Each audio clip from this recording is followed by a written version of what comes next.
عزیز طلبہ، السلام علیکم ورحمۃ اللہ وبرکاتہ۔ جماعت دہم کی اردو کی کتاب سے دوسرا سبق شہروں میں کوئی چاند کو ماما نہیں کہتا سے مشغلاتی پرچہ نمبر 19 آج ہم آپ کے سامنے لے کر حاضر ہوئے ہیں۔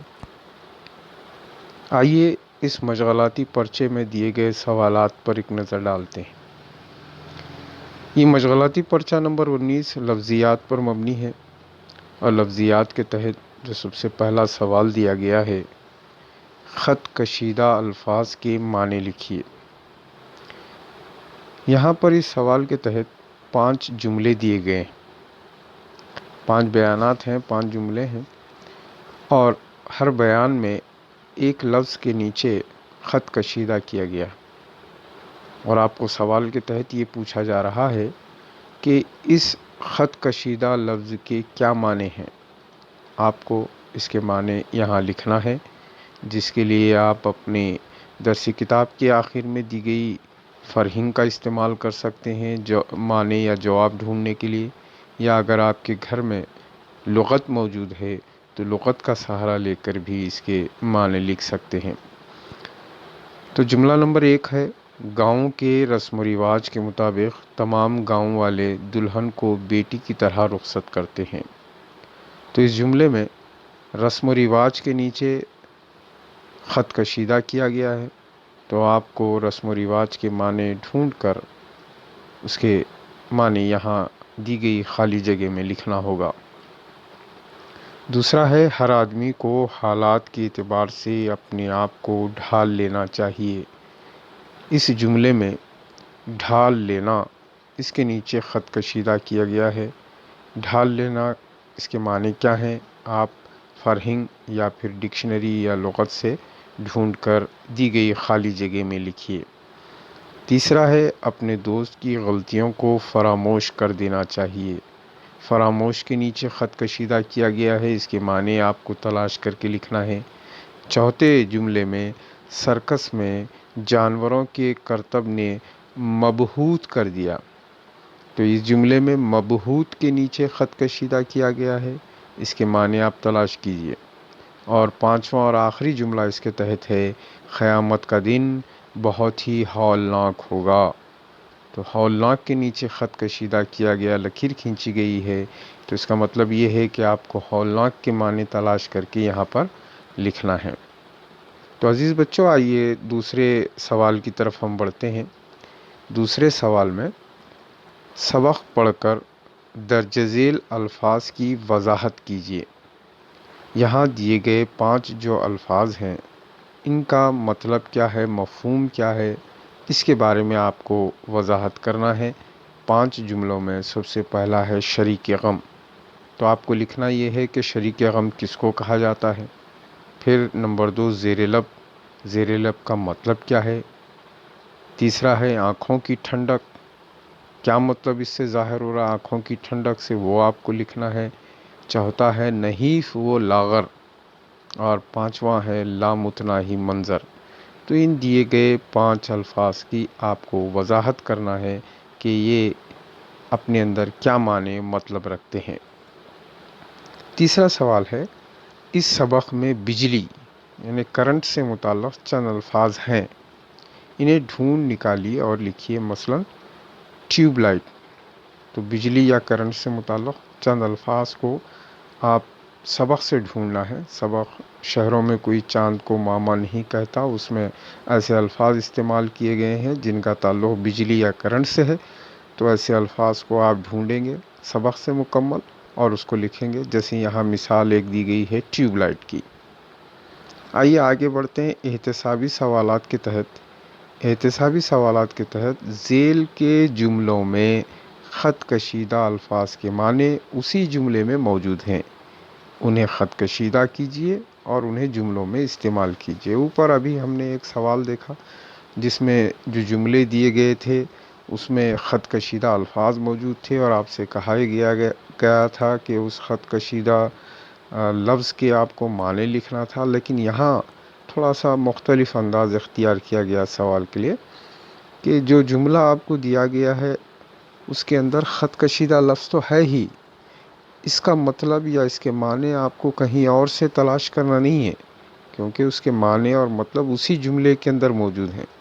تو وہ کیا معنی مفہوم ہے اس کو آپ تلاش کریں گے، اس کے نیچے خط کشیدہ کریں گے، ایک لکیر کھینچیں گے اور انہیں اپنے جملوں میں استعمال کریں گے۔ جیسے نمبر 1 ہے، سزا کا حکم سنتے ہوئے جس قدر جنبش تیرے دل میں پیدا ہو رہی ہے، اس کی اشیر حرکت بھی میرے دل میں نہیں ہے۔ یہ ایک پہلا جملہ ہے۔ اگر آپ غور کریں تو پہلے جملے میں جنبش کے نیچے جو ہے خط کشیدہ کیا گیا، تو جنبش کے نیچے خط کشیدہ کیا گیا، تو اس کا مفہوم یا اس کے معنی اسی جملے کے اندر آپ کو تلاش کرنا ہے۔ جیسے یہاں پر اس کے معنی ہے حرکت، تو اب حرکت کے نیچے خط کشیدہ کریں گے، خط کشیدہ کرنے کے بعد حرکت کو جملوں میں استعمال کریں گے۔ پھر آگے بڑھتے ہیں ہم دوسرے جملے کے اندر، کسی کے آگے ہاتھ پھیلانے کے لیے ہمیں غیرت آتی ہے، لیکن ہمیں اللہ سے مانگتے ہوئے شرم محسوس نہیں کرنا چاہیے۔ یہاں پر اس جملے میں غیرت کے نیچے لکیر کھینچی گئی ہے، تو اس کا مطلب یہ ہے کہ آپ کو اسی جملے میں غیرت کے معنی تلاش کرنا ہے، اس کے نیچے لکیر کھینچنا ہے۔ جیسے غیرت کے یہاں پر معنی ہے شرم کے، تو شرم کے نیچے آپ لکیر کھینچیں گے اور لفظ شرم کو آپ اپنے جملوں میں استعمال کریں گے۔ تو اسی طرح تیسرے جملے میں آپ جو ہے دیکھیے کہ اگر آپ دوسروں کی تعظیم کرو گے تو اللہ آپ کو عزت بخشے گا۔ تو یہاں تعظیم کے نیچے لکیر کھینچی گئی، تو آپ کو کرنا کیا ہوگا، اسی جملے میں تعظیم کے معنی آپ کو تلاش کرنا ہوگا۔ جیسے تعظیم کے معنی ہے عزت، تو عزت کے نیچے آپ لکیر کھینچیں گے، اسے خط کشیدہ کریں گے، پھر عزت لفظ کو جملے میں استعمال کریں گے۔ نمبر 4 ہے، اللہ کے خوف سے لرزنا ایمان کی نشانی ہے، بندوں سے ڈر کر کانپنا بزدلوں کی نشانی۔ تو یہاں خط کشیدہ کیا ہے لرزنا، تو لرزنا کے آپ معنی اسی جملے میں تلاش کریں گے، اس کے نیچے لکیر کھینچیں گے، خط کشیدہ کریں گے، پھر اس کو جملوں میں استعمال کریں گے۔ 5واں ہے، مہمانوں کا استقبال پھول نچھاور کر کے کیا گیا اور صدر نے سب کا خیر مقدم کرتے ہوئے شکریہ ادا کیا۔ یہاں 5ویں جملے میں استقبال کے نیچے لکیر کھینچی گئی ہے، تو استقبال کے آپ معنی اسی جملے میں تلاش کیجئے اور اس کو اپنے جملوں میں استعمال کیجئے۔ ایک نیا جملہ آپ کو اس کے تحت بنانا ہوگا۔ آئیے اس ورک شیٹ کے آخری سوال کی طرف ہم بڑھ رہے ہیں، جو احتسابی پرچے کا دوسرا سوال ہے۔ ذیل میں دیے گئے جملوں میں خط کشیدہ الفاظ کی ضد لکھیے۔ تو یہاں پر بھی 5 جملے دیے گئے ہیں، ہر جملے میں ایک لفظ خط کشیدہ کیا گیا ہے اور آپ سے کہا جا رہا ہے کہ جس لفظ کے نیچے خط کشیدہ کیا گیا لکیر کھینچی گئی ہے اس کی آپ کو ضد لکھنا ہے۔ جیسے الف ہے، آدمی رفتہ رفتہ ترقی کرتا ہے، تو خط کشیدہ ہے رفتہ رفتہ یعنی آہستہ آہستہ، تو اس کی کیا ضد ہوگی، آپ دی گئی خالی جگہ میں لکھیں گے۔ پھر بے میں، یہ جلسہ کل شب مقرر ہے، تو شب کے نیچے لکیر کھینچی گئی ہے، تو آپ کو ضد شب کی لکھنا ہے، تو کیا شب کی ضد ہے وہ آپ خالی جگہ میں لکھیے۔ اور جیم ہے، وہ ایک خوشحال آدمی ہے، اس میں خوشحال کے نیچے لکیر کھینچی گئی، اس کی ضد آپ کو لکھنا ہے۔